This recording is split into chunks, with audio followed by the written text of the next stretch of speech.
Dope pakwe. It's Jack Punza deko Bits. 45 ndapigwa na pandan passporti ndakapfeka iwe transpete shoti tiri murefu ina ndisi shoti deko apunza zvanzi todi zvipapo ndapinda ndedzipawapawa mafanzi vabva vachisawasawa ndaimba vanhu vatojamba shuwa aiwa vatojamba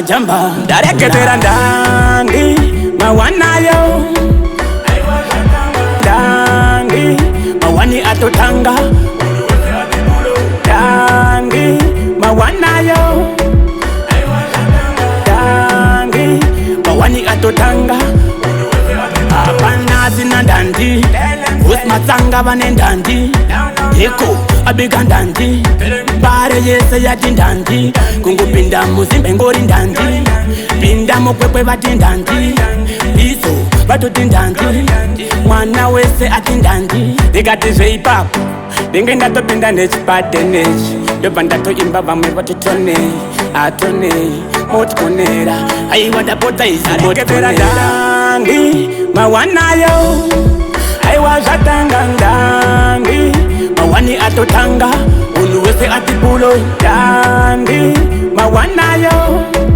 aiwa zvatanga ndandi mawani atotanga unhu wese andapigwa na pandan passporti ndakapfeka iwe transpete shoti tiri murefu ina ndisi shoti deko apunza zvanzi todi zvipapo ndapinda ndedzipawapawa mafanzi vabva vachisawasawa ndaimba vanhu vatojamba shuwa aiwa vatojamba ndareketera ndandi mawanayo ndandi mawani atotanga ndandi mawanayo mawani atotanga apana zina ndandi usmatsanga vane ndandi eko abiga ndandi bare yese yati ndandi kungupinda muzimbe ngori ndandi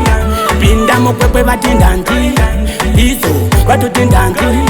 mwana wese ati ndandi ndikati zveipapo ndinge ndatopinda nechipatenechi ndobva ndatoimba vamwe vatotone atone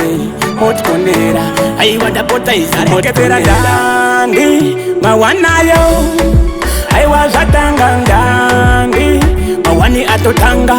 unhu wese atipulo ndandi mawanayo aiwa zvatanga ndandi mawani atotanga